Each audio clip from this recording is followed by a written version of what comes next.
एक बौद्ध गुरु कहते हैं कि जब तक अपनी शक्ति पर मनुष्य भरोसा नहीं कर सकता और फिर अंततः उसे इस बात का ज्ञान हो जाता है कि उसके पूरे मनोयोग से किए गए सभी निजी प्रयास व्यर्थ हो जाते हैं।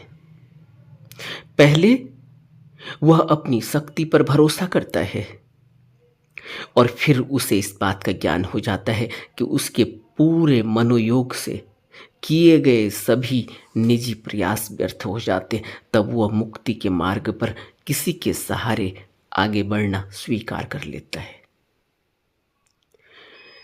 मुक्ति के मार्ग पर किसी के सहारे आगे बढ़ना स्वीकार कर लेता है और थोड़ी सी विनम्रता के बाद ही उसको यह बोध हो जाता है कि हम चाहे योग्य होने का कितना ही दावा क्यों न करें, परंतु बुद्ध तथा बोधिसत्वों और उनकी सहयोग शक्ति के साथ हमारी कोई तुलना हो नहीं सकती। हमारी बुद्धि का सारा अभिमान या हमारे हृदय की पवित्रता का सारा अभिमान दूसरों के सामने हमारी एक अलग हस्ती खड़ी कर देता है। यदि हमें अपनी बुद्धि की निस्सारता और हृदय की मलिनता का बोध हो जाए तो इस अहम भाव का नाश हो जाता है। केवल उस परम शक्ति की दया ही हमें पार लगा सकती है। हमारी अपनी युक्तियों और प्रयासों का कोई महत्व नहीं। बौद्ध गुरु का यह वचन बहुत ही ज्यादा महत्वपूर्ण है उन लोगों के लिए जो अपने आप को पूरी तरह से इस बात पर तैयार करते हैं कि वह यह काम खुद कर बैठेंगे, यह काम उनसे हो जाएगा और बिना किसी सहारे के हो जाएगा। इसलिए बौद्ध गुरु कहते हैं कि चाहे कितना ही बड़ा दावा क्यों न करें, लेकिन अपने हृदय की पवित्रता और अपना अभिमान दूसरों के सामने एक अलग हस्ती खड़ी कर ही देता है। और यदि हम अपने बुद्धि की निस्सारता और हृदय की मलिनता का बोध प्राप्त कर लें, तब हमें यह बात पता लगती है कि हम कितने थोथे हैं, कितने छोटे हैं और हमारा अपना कोई वजूद है नहीं कि हम इस मार्ग पर स्वतः अपने से चल पड़ेंगे। अभी एक मित्र ने प्रश्न पूछा कि ध्यान करते करते आंखों के मध्य में एक ऊर्जा का एहसास होता है और वो बहुत ही असहज कर देती है। एक और मित्र ने कभी प्रश्न पूछा कि इतनी तेज रोशनी दिखाई देती है कि मैं उसको बर्दाश्त नहीं कर पाता। अब क्या किया जाए? अब क्या किया जा सकता है? सोचो, हम अपने से कर रहे हैं। हमारे पास कोई गाइड नहीं, हमारे पास कोई मेंटोर नहीं, हमारे पास कोई तथागत तथाता नहीं, हमारे पास कोई सद्गुरु नहीं। हम अपने से कर रहे हैं और हमें कुछ भी पता नहीं कि इस ध्यान का परिणाम क्या होगा। और फिर ऐसी स्थिति आती है कि हम दोनों आंखों के मध्य में आते हैं और ऊर्जा का संचार होने लगता है। कभी वह ऊर्जा नाभि से उठती है, कभी वह ऊर्जा रीढ़ की हड्डी के अंदर से उठती है, ऊपर खींचती है। कभी दोनों आंखों के मध्य में रोशनी इतनी तीखी रोशनी का अनुभव होता है। और इसी तरह के न जाने कितने अनुभव एक ध्यानी को होते हैं। लेकिन अगर उस ध्यानी को किसी ने गाइड नहीं किया तो वो क्या करेगा, जरा सोचो तो। अब यह मनुष्य फंस गया ध्यान करके, ध्यान किया, अब आंखों के मध्य में असहजता आने लगी है। अब वहां ऊर्जा का संचार हो रहा है, ऊर्जा सक्रिय हो रही है, लेकिन अब क्या करें कोई पता ही नहीं है। यह व्यक्ति अब समझ सकता है कि बुद्ध ने क्यों दीक्षा दी होगी। बुद्ध ने शिष्यों को प्रवज्ञा क्यों दी होगी। बुद्धों ने शिष्य क्यों बनाए। क्या बुद्धों को मनुष्यों पर अनुशासन या उन पर हुक्म चलाने में या अपनी कोई एक ऐसी बड़ी फौज इकट्ठी करने में कोई मजा आता था। उनको क्या आवश्यकता थी अपने पीछे शिष्यों को चलाने में, अपने पीछे इतने लोगों का हुजूम, उनको उपदेश देना, क्या उनको यह जरूरी था। क्या यह उनकी कहीं ना कहीं उनकी ईगो को सेटिस्फाई करता था। यह प्रश्न भी कभी किसी ने पूछा कि क्या बुद्ध के पास कोई अहंकार नहीं था। अगर अहंकार नहीं था तो फिर इतने लोग उनके पीछे चलते। इस बात पे भी तो एक बल मिलता है, इससे भी तो एक अहंकार की पुष्टि होती है कि मेरे पीछे इतने आदमी। लेकिन गुरु और शिष्य के बीच जो संबंध होता है, गुरु जब किसी को शिष्य बनाता है, जब किसी को दीक्षा देता है, दीक्षा क्यों देता है। जब अपने से ही हो सकता, अत्तो दीपो भव की जो परिभाषा करते हैं कुछ लोग कि बुद्ध ने कहा कि अत्तो दीपो भव, तो फिर बुद्ध ने दीक्षा क्यों दी होगी। बुद्ध के इतने अनुयायी क्यों बने होंगे। बुद्ध पहले ही कह देते कि मेरे पास क्यों आते हो, अत्तो दीपो भव, घर में बैठो और खोजो, मेरी तरह खोजो जैसे मैंने खोजा। लेकिन बुद्ध दीक्षा देते हैं और दीक्षा देकर फिर उसको अपने किसी ऐसे शिष्य के सुपुर्द कर देते हैं जो आध्यात्म की ऊंचाइयों को छू रहा है। क्यों? यह एक प्रश्न तो है ही कि क्या जरूरत है गुरु को मंत्र देने की, और क्या जरूरत है गुरु से मंत्र लेने की, अपने से ही हो सकता है। इसलिए एक बौद्ध गुरु हमारे सामने इस बात को रख रहे हैं कि मनुष्य खुद देखता है कि वह केवल अपनी शक्ति पर भरोसा नहीं कर सकता। फिर अंततः उसे इस बात का ज्ञान हो जाता है कि उसके पूरे मनोयोग से किए गए और निजी प्रयास सभी व्यर्थ हो जाते हैं। तब वो मुक्ति के मार्ग पर किसी के सहारे आगे बढ़ना स्वीकार कर लेता है। थोड़ी सी प्रारंभिक विनम्रता के बाद ही उसके अंदर श्रद्धा हो जाती है। उसको यह बोध हो जाता है कि हम चाहे योग्य होने का कितना ही दावा क्यों न करें, परंतु बुद्ध तथा बोधिसत्वों और उनके सहयोग और उनकी शक्ति के साथ ही हमारा पार हो सकता है। हमारी कोई तुलना हो नहीं सकती। ऐसा क्यों होता है? मनुष्य का मन, मनुष्य का अहंकार, मनुष्य की ईगो, मनुष्य का मैं भाव यह कहता है कि मैं करके दिखाऊंगा, मैं कर सकता हूं। मैं बुद्ध की तरह कर सकता हूँ। बुद्ध भी तो अकेले ही वन की तरफ चल दिए थे, मैं भी ऐसे ही कर सकता हूँ। लेकिन वो ये भूल जाता है कि बुद्ध सीधे गुरु के पास गए थे और बुद्ध ने पूरी श्रद्धा के साथ गुरु के बताए गए उपदेशों का पालन किया।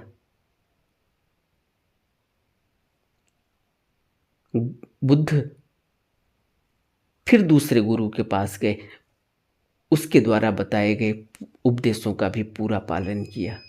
और हम सोचते हैं कि हम घर बैठे बुद्ध के बताए हुए, बुद्ध ने जो भी उपदेश दिए हैं, जो धम्मपद में या किसी और धर्म ग्रंथ में हमें मिलते, हम उनके द्वारा, उनकी ध्यान विधि के द्वारा घर में बैठकर यह सब कर लेंगे। प्रारंभिक शुरुआत हम कर सकते हैं, लेकिन जैसे ही हमारा ध्यान लगने लगेगा, फिर अब क्या करना है? फिर हम और भी बुरे चक्र में फंस जाते हैं, क्योंकि अब हमें कोई सहारा देने वाला है नहीं। अब कौन हमें सहारा देगा? कौन किसको अपनी समस्या बताएं? कैसे इस ऊर्जा को चैनलाइज करें? कैसे इस ऊर्जा को मार्ग में लगाएं? यहां फिर मनुष्य असमंजस में पड़ जाता है और अब ऊर्जा सक्रिय हो चुकी है। यहां पूरे गुरु की जरूरत होती है। पूरा बुद्ध चाहिए जो हमें, क्योंकि बुद्ध को हमने त्रिकाई में देखा है, त्रिकाई में बुद्ध के बारे में जाना है। बुद्ध जब शरीर में होते हैं, निर्माणकाई में होते हैं, तो तभी दीक्षा देकर अपने शिष्यों को प्रारंभिक तैयारी करवाते हैं। और जब वो प्रारंभिक तैयारी करके एक अवस्था में पहुंचता है जहां उसके अंदर ऊर्जा सक्रिय होती है, तब बुद्ध संभोगकाई में उसका सहारा बनते हैं। लेकिन यह बात हम समझ नहीं पाएंगे अभी। यह बात तो हमने सैद्धांतिक रूप से, किताबी रूप से समझी है कि बुद्ध के 3 रूप हैं। धर्मकाय जो सत्यकाय है, जो ऊर्जा का एक सघन रूप है, जो हमें किसी शारीरिक में रूप में महसूस नहीं होता साधारणतया। दूसरी काया है संभोग काय, जो प्रकाशवान है, जो उनकी प्रकाश, जो उनका प्रकाश रूप है, जो ऊपर आध्यात्मिक मंडलों में विचरता है, जो देवलोकों में विचरता है। संभोगकाई में प्रकाश ही प्रकाश है। और फिर उनका शरीर रूप, जिसको हमने निर्माणकाय का, उसमें हम उनको अपनी स्थूल आंखों से देखते हैं। लेकिन क्योंकि हम स्थूल आंखों से देखते हैं और स्थूल आंखों से हमें हमारी तरह शरीर दिखाई देता है, लेकिन उनकी वह ऊर्जा हमें खींचती है अपनी तरफ, तो हम बुद्ध के अनुयायी हो जाते, गुरु के अनुयायी हो जाते हैं। और फिर वह हमें दीक्षा देते हैं। दीक्षा देने का अर्थ ही यही है कि वह, अब उन्होंने हमको स्वीकार किया, अब उन्होंने हमारा हाथ पकड़ लिया, अब वह हमारी मदद करेंगे अपने संभोगकाई के जरिए, अपने धर्मकाई के जरिए और अपने शारीरिक निर्माणकाई के जरिए।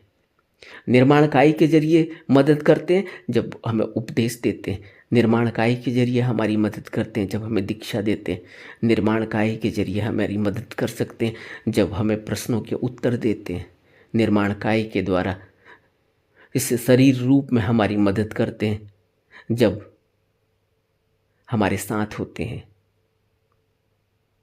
जब हमें दर्शन देते हैं।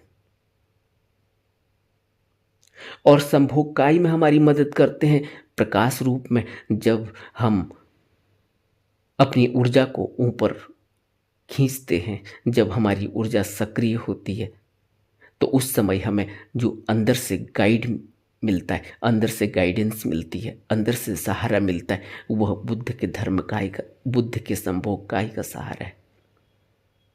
इसी तरह से शरीर से ऊपर उठने पर हमें सत्य काय का सहारा मिलता है, धर्म काय का सहारा मिलता है। यह सहारा हमें अलग अलग अवस्थाओं में, अलग अलग रूपों में एक पूरे गुरु से मिलता है।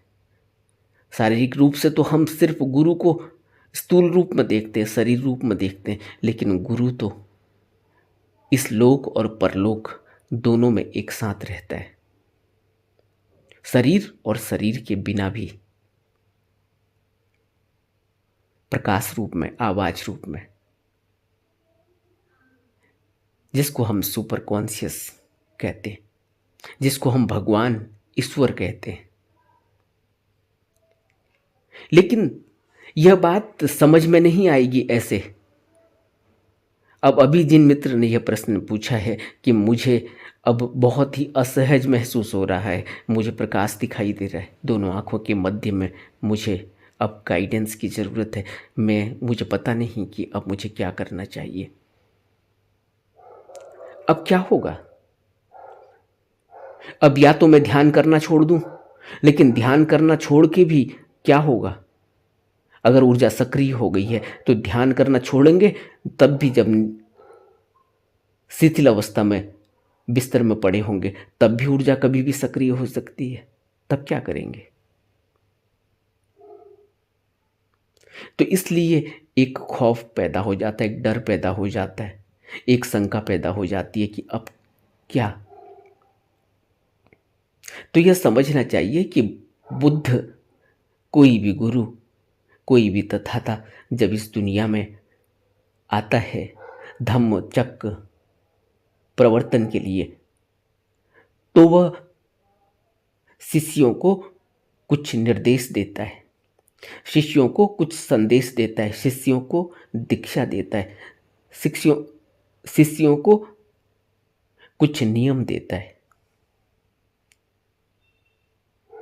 यह नियम इसीलिए जरूरी है। ऐसा नहीं है कि जो नियम दिए गए उन नियमों का हम उल्लंघन करेंगे और फिर हम ध्यान साधना में भी प्रबल हो जाएंगे। दोनों ही विरोधी बातें हैं। इसीलिए संयमित जीवन जीने की शिक्षा दी जाती है। यह बात अच्छे से समझ लेनी चाहिए। हम अभी जो भी ध्यान साधना कर रहे हैं, जिस भी पद्धति का इस्तेमाल कर रहे हो, जिस भी पद्धति से कर रहे हो, गुरु की आवश्यकता होती है। गुरु शिष्य बनाता है इसलिए नहीं कि उसके अहंकार को इससे बल मिलता है। गुरु का कोई अहंकार नहीं होता। इसीलिए तो बुद्ध से जब पूछते हैं कि बुद्ध की शरण लेने के लिए लोग आते हैं और आप इनको मना भी नहीं करते, आपका मना नहीं करना, आपका मौन भी एक स्वीकृति है। तब बुद्ध कहते हैं ये मेरी शरण लेंगे कैसे, क्योंकि मैं तो हुई है ही नहीं। ये जो मैं है ये है ही नहीं, तो फिर शरण लेंगे किसकी? वह अपनी ही शरण ले रहे हैं, लेकिन वह जानते नहीं कि मेरे में और उनमें कोई भेद नहीं। इसलिए वो मुझे अलग और अपने को अलग समझते हैं।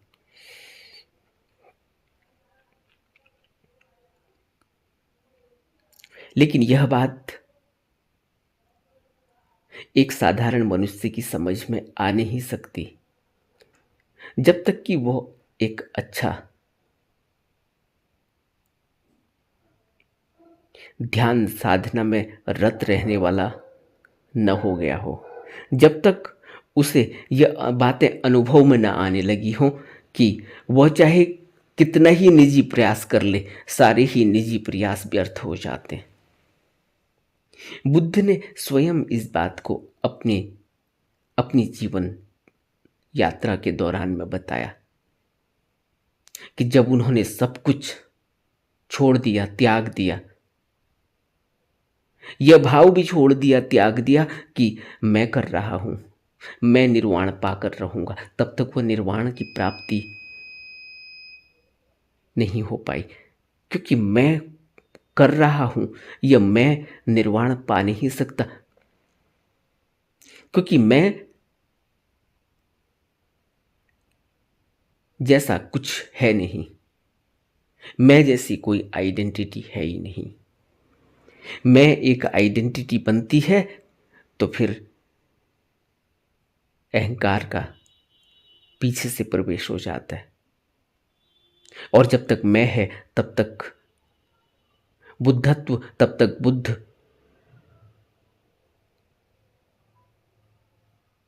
बना नहीं जा सकता, क्योंकि मैं और बुद्ध के बीच में एक खाई है। इस खाई को हम अहंकार कहते हैं, मैं और मेरी कहते हैं। इसलिए बुद्ध श्रद्धा पर जोर देते हैं, और श्रद्धा की शुरुआत होती ही तब है जब वह यह समझता है, जब उसके मनोयोग में यह बात गहरे में बैठ जाती है कि सारे ही निजी प्रयास व्यर्थ हो जाते हैं। इसी तरह जैसे बुद्ध ने सारे अपना प्रयास छोड़ दिया, और कहते हैं कि जैसे ही प्रयास छोड़ा वैसे ही उनको बुद्धत्व उपलब्ध हो गया।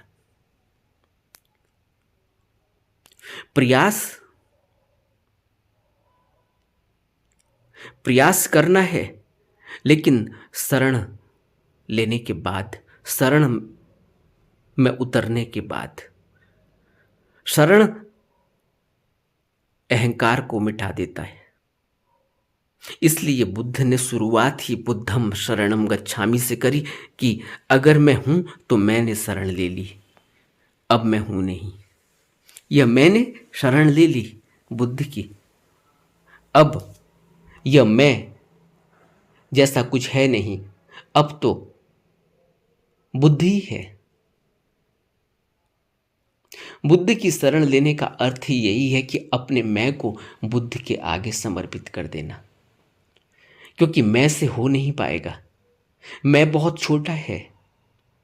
यह मैं अगर प्रयास करेगा तो सारे प्रयास व्यर्थ हो जाते। यही बौद्ध गुरु हमें बताना चाह रहे हैं कि मुक्ति के मार्ग पर किसी के सहारे आगे बढ़ना वह स्वीकार ही तब करता है जब पूरे मनोयोग से किए गए सभी निजी प्रयास व्यर्थ हो जाते हैं। जब तक वो प्रयास करता है मैं करके रहूँगा, मैं ये मैं वह, मैंने पाया, मैंने अभी तक इतना कमा लिया, मैंने अभी तक इतना जोड़ लिया, मैंने अभी तक इतनी डिग्रियां ले ली, मेरा इतना ज्ञान, तब तक उसे कुछ मिलता नहीं, क्योंकि बाहर की चीज़ें मैं से इकट्ठी हो जाती हों। भला सर्टिफिकेट इकट्ठे किए जा सकते हैं, धन इकट्ठा किया जा सकता है, नौकर चाकर इकट्ठे किए जा सकते हैं, संपत्ति इकट्ठी की जा सकती है, लेकिन मैं से बुद्धत्व नहीं पाया जा सकता। बुद्धत्व के लिए मैं को छोड़ना होता है। इसीलिए बुद्ध ने सबसे पहले ही बुद्धम शरणम गच्छामि हमें सूत्र दिया। यह शरण मैं को गिरा देती है, अब वह बिना मैं के प्रयास करता है।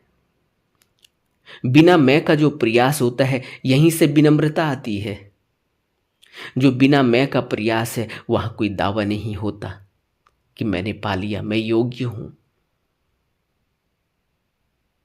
मेरे अंदर शक्ति है।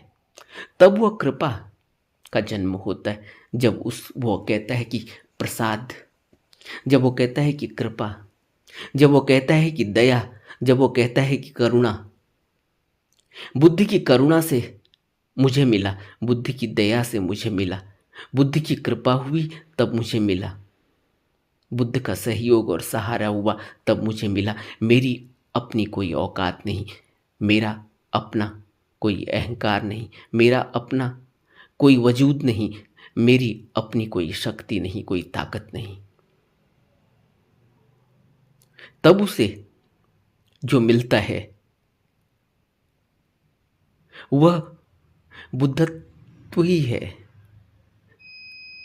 वह बुद्धत्व को उपलब्ध हो जाता है, लेकिन मैं के बिना वहां मैं नहीं होता। और जब तक मैं है तब तक बुद्धत्व की उपलब्धि नहीं हो सकती, तब तक निर्वाण घटित नहीं हो सकता।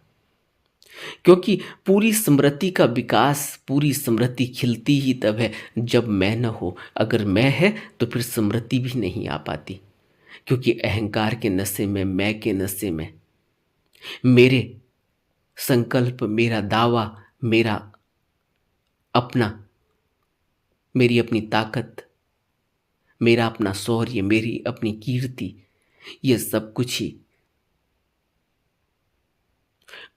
एक दीवाल की तरह उसके आगे खड़े हो जाते हैं। और फिर यह दीवार टूट नहीं पाती।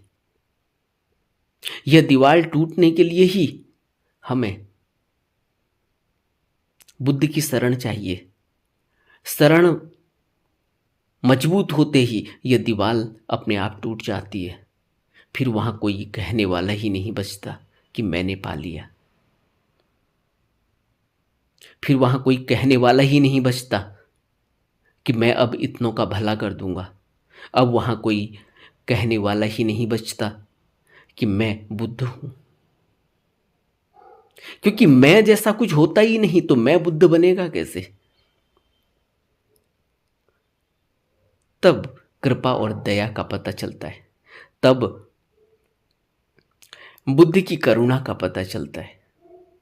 तब जो मिला है वो कितना बड़ा है, वह इस संसार की सभी वस्तुओं के सामने उसकी कोई कीमत आंकी नहीं जा सकती। और सारा संसार व्यर्थ हो जाता है।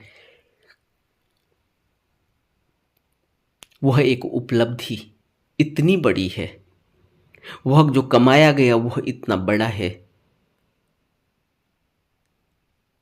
कि यह पूरा भाव, पूरे भाव की मूल्यवान वस्तुओं के बाद भी उसकी कीमत आंकी नहीं जा सकती। इसलिए इस भवबंधन से मुक्ति होती है, क्योंकि ये सारा भवबंधन फीका हो जाता है। इसकी कोई कीमत नहीं। तब मनुष्य यहाँ से ऊपर उठता है। तब वह इन 5 इंद्रियों से ऊपर उठता है। तब वह मन से ऊपर उठता है। यह 5 इंद्रिय और छठा मन, यह सडाईतन ही है जो इस भाव में मैं और मेरी एक हस्ती खड़ी करके रखता है। इसलिए बौद्ध गुरु कहते हैं कि जिस समय भी मेरे निजी प्रयास व्यर्थ हो जाएं, तब मैं किसी बुद्ध के सहारे, किसी गुरु के सहारे आगे बढ़ना स्वीकार करता हूं। तब मेरे अंदर श्रद्धा का जन्म होता है कि मुझे गुरु पर श्रद्धा है, मुझे तथाता पर श्रद्धा है। और यह श्रद्धा फिर मुझे आगे को ले जाती है। मेरे कदम इस मार्ग पर आगे को बढ़ते हैं। फिर मैं पीछे मुड़कर नहीं देखता। इसलिए श्रद्धा की अनिवार्यता है। और बुद्ध ने जब पहला उपदेश दिया उस समय भी उन्होंने यही कहा कि जिनको जिन जिन के जिनको मेरे ऊपर श्रद्धा होगी वह इससे लाभ उठा सकते हैं।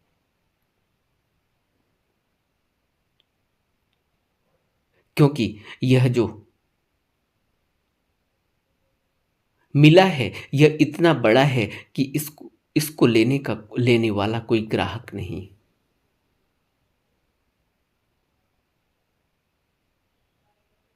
इसलिए हमें सहारे की तो जरूरत पड़ेगी। अपनी तैयारी आध्यात्म के मार्ग पर करनी चाहिए, लेकिन साथ ही इस बात को सोच सोचते हुए कि बिना सहारे के उस मुकाम तक पहुंचना मुश्किल है, क्योंकि यात्रा अंदर की है, यात्रा बाहर की नहीं है।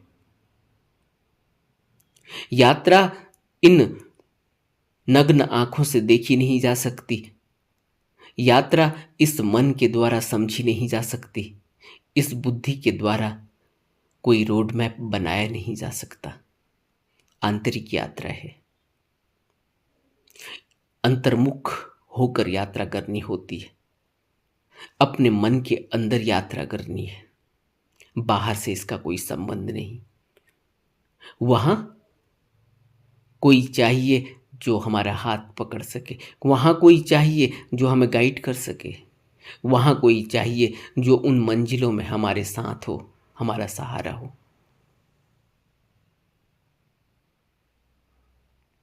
नमो बुद्धाय।